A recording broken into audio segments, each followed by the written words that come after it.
This video contains descriptions of real historical events, including death and disturbing subject matter. All content is presented for educational purposes based on verified public records. Viewer discretion is advised. In 1948, a well-dressed man was found dead on an Australian beach. He carried no wallet, no passport, not a single piece of identification. Every label had been carefully cut out of his clothing.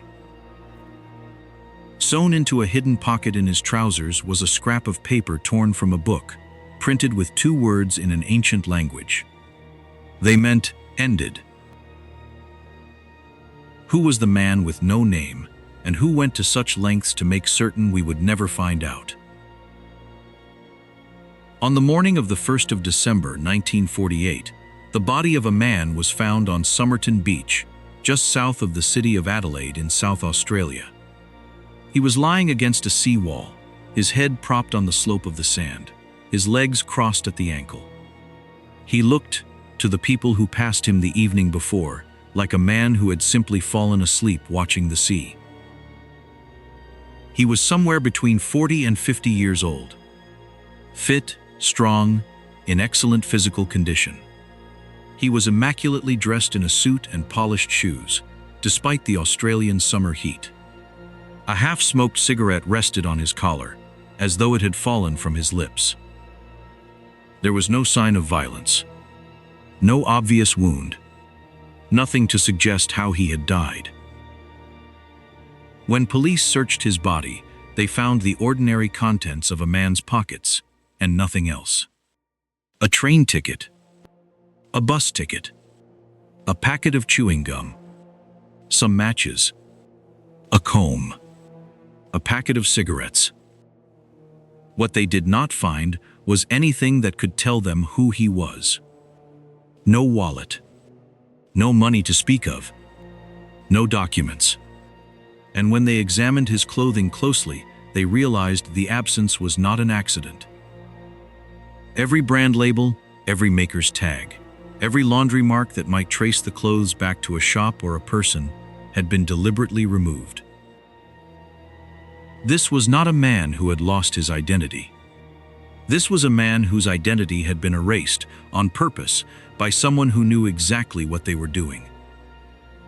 But the strangest thing the police would find was not on his body at all. It was waiting in a suitcase, in a place no one had thought to look.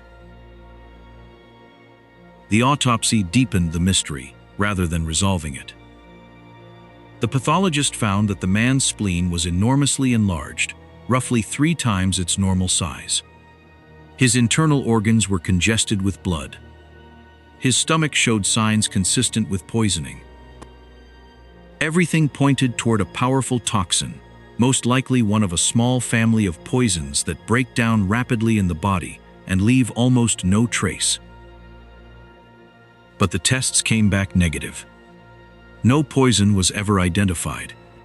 The pathologist was personally convinced the man had been poisoned, and equally convinced he could not prove it. He called the death one of the most baffling he had ever examined.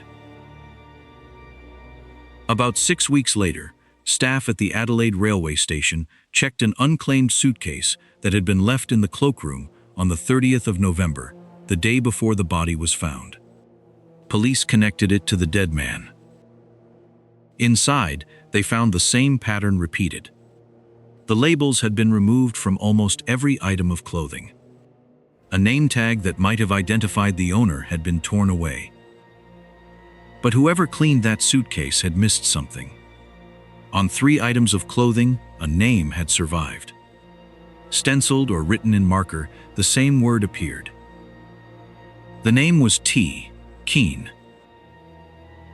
For a moment, it looked like the break in the case, and then it dissolved into nothing. Police across the English-speaking world searched for a missing T. Keen. No such person could be found anywhere. Some investigators came to believe the name had been left deliberately, precisely because it belonged to no one. A false trail, planted by someone who understood that the cleanest lie is the one that wastes the most time. Months passed with no progress.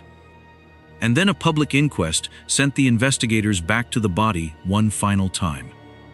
A pathologist re-examining the man's clothing found a small pocket sewn into the waistband of his trousers, a fob pocket, easy to miss. Tightly rolled inside it was a tiny scrap of paper. Printed on it were two words: Tamam Shud. It was a Persian phrase, and it came from a famous book of poetry, the Rubaiyat of Omar Khayyam, a collection of verses about living fully because life is fleeting and death is final. The two words appear on the very last page. They mean ended, finished. The paper had been torn directly from a copy of the book. Now the police needed to find that book. They released the phrase to the public, and a man came forward. He explained that some months earlier he had found a copy of the Rubaiyat thrown into the back seat of his unlocked car, parked near Somerton Beach, around the time of the man's death. He had thought nothing of it. Now he checked the final page. The words Tamam Shud had been torn out. The scrap in the dead man's pocket fit the tear exactly. But the book held more than a missing page. Faintly penciled inside the back cover were 5 lines of capital letters, jumbled, broken, meaningless. A code. One line had been struck out. The letters matched no language and no obvious pattern. The code was sent to the finest cryptographers in the country, and later to naval intelligence. They tried every method they knew. They concluded only that there were too few letters to break it, and that it was not random. To this day, more than 70 years later, the code has never been solved. And penciled in that same book was one more thing: a telephone number. The telephone number in the back of the book belonged to a young woman who lived only a few hundred meters from where the body was found. She was a nurse. To protect her, investigators for decades referred to her only by a nickname found in the case: Jeston. Her real name was Jessica Thompson. When police showed her a plaster cast made of the dead man's face, witnesses said she reacted strongly, appearing close to fainting and seeming to look away as though she recognized him. But she told police she did not know who he was. She admitted she had once owned a copy of the Rubaiyat and said she had given it away years earlier. She would maintain, for the rest of her life, that she could not identify the man on the beach. Her own family did not entirely believe her. Years after her death, her daughter said publicly that she thought her mother had known exactly who the Somerton Man was, and that her mother may have been involved in something secret, possibly connected to espionage. This is where the case became legend. The year was 1948, the early frost of the Cold War. A man dies on a beach, his identity surgically erased, carrying an unbreakable code and the phone number of a woman who reacts to his face and then denies knowing him. The theory that he was a spy has never been proven and has never quite gone away. For more than 70 years, the Somerton Man lay in an Adelaide grave beneath a headstone that simply read, "The Unknown Man." Researchers came and went. Theories rose and collapsed. The code defeated every generation that attacked it. Then, in 2021, the body was exhumed for DNA analysis.